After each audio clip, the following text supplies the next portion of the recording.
ఈ నాయనమ్మ మనవడి ఎప్పుడు ఒక డబ్బాలో ప్రయాణం సాగుతూ ఉంది. ఆ డబ్బాలోకి కొంతమంది తినుబండారాలు అమ్మేవాళ్ళు వస్తారు కదా, చాక్లెట్లు బిస్కెట్లు అవి ఇవో అమ్మేవాళ్ళు వచ్చినప్పుడు ఈ పిల్లవాడు గొడవ చేస్తున్నాడు. నాయనమ్మ నాకు బిస్కెట్ కావాలా, నాయనమ్మ నాకు చాక్లెట్ కావాలి. ఒరే నాయన, మీ నాయన అమ్మ ఆ డబ్బాలో ఉన్నారా, నా దగ్గర డబ్బులు లేవరా అని ఈ నాయనమ్మ. అప్పుడు ఏం చేస్తుంది, ఈ పిల్లవాడి ఏడుపుకు తట్టుకోలేక ఆ అమ్మ ఆ బిస్కెట్ల వాడు చూడకుండా 2 బిస్కెట్లు దొంగతనం చేసి పిల్లవాడికి ఇస్తుంది. పాప ఎన్నడూ ఆమె దొంగతనం చేసింది కాదు, సంస్కారవంతురాలు.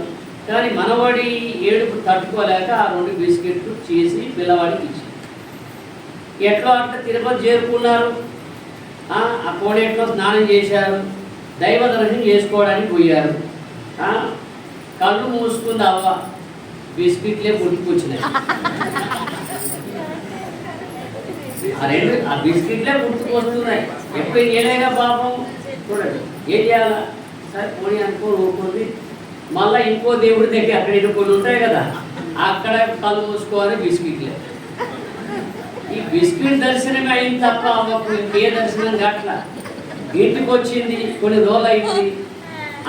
ఆ పూజా గదిలో కళ్ళు మూసుకున్నా బిస్కెట్లే, జపమాల పట్టుకున్నా బిస్కెట్లే, ఏది చేయాలన్నా బిస్కెట్లే.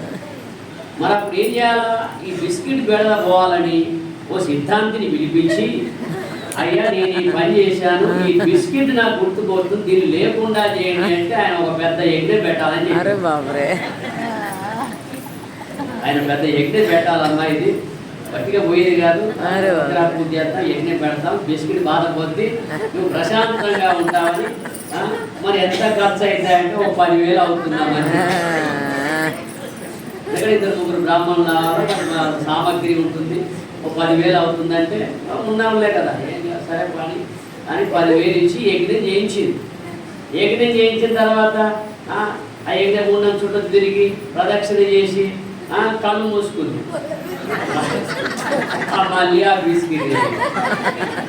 బిస్కెటే పోలా.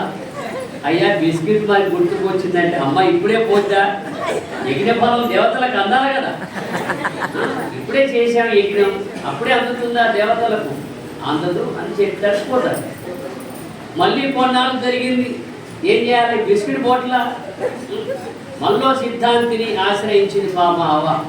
మళ్ళీ సిద్ధాంతిని పండితుడిని ఆశ్రయిస్తే ఆయన ఏం చెప్పాడు, వాడికి ఏం తెలుసు, ఇంతకుముందు చేసిన వాడిని అంటాడు, వాడికి ఏం తెలుసు అమ్మా, వాడు నిన్న మొన్న వాడు ఏదో పూర్వహితం నేర్చుకున్నాడు, నేను చేస్తా చూడు, పంచ బ్రాహ్మణుల పెట్టి పంచభూతాలకు ఫస్ట్ చెప్పించే ప్రయత్నం చేస్తాను, మరి ఒక 50,000 ఖర్చు అవుతుందని చెప్పాను.